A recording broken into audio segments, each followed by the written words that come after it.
Ce mois-ci, dans les musées, l'exposition événement Bill Viola, Sculptor of Time à la Bovary, avec un ciné-musée et une visite thématique consacrée à l'artiste.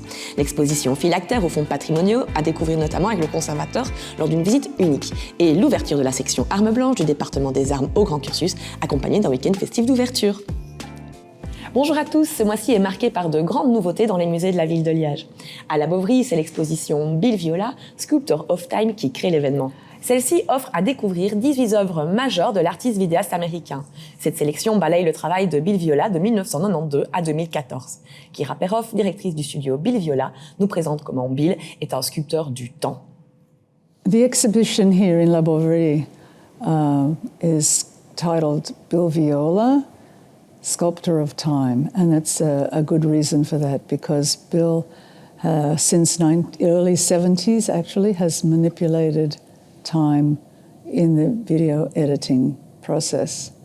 So most importantly, he likes to slow things down. And by slowing things down, we are then able to see something that we don't normally see with our eyes. And so also it allows us to enter a different world, not the world that's outside, the streets and the sky and the birds, but a different kind of a world that allows us to reflect on, very often, on ourselves. Pour en savoir plus sur cet artiste international incontournable, ne manquez pas la visite thématique du dimanche 19 novembre. Celle-ci donnera des pistes commentées, des vidéos présentées. À ne pas rater non plus le ciné-musée du mercredi 15 novembre à 12h30 au Grand Cursus. La séance sera consacrée au film Bill Viola, Expérience de l'infini, de Jean-Paul Fargy.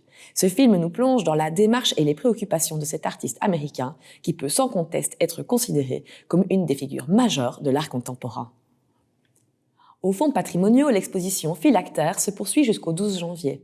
Elle rassemble une soixantaine de planches originales, des croquis et des documents préparatoires, rendant visibles les processus créatifs des dessinateurs et auteurs de bandes dessinées. Fabien de Noël, conservateur, précise ce que l'on peut y découvrir.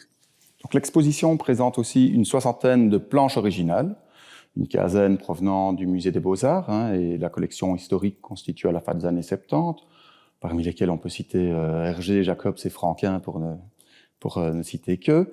Et puis, on a surtout fait la part belle à la création contemporaine. Et donc, c'est la collection qui a été entamée en 2019 et qui permet vraiment d'avoir un aperçu de la richesse et de la diversité de ce qui se fait aujourd'hui en bande dessinée en Belgique francophone. Envie de découvrir l'exposition de manière privilégiée en compagnie de son conservateur? Ne manquez pas la visite commentée du vendredi 24 novembre à 14h.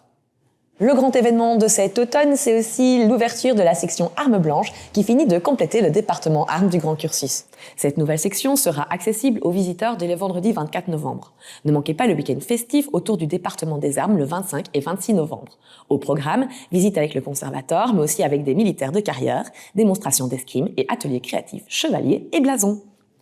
Toujours au Grand Cursus, le Créamusée du 5 novembre prochain proposera aux petits et aux grands de réaliser leur propre poterie en utilisant la technique du colomba, celle utilisée par nos ancêtres de l'époque néolithique.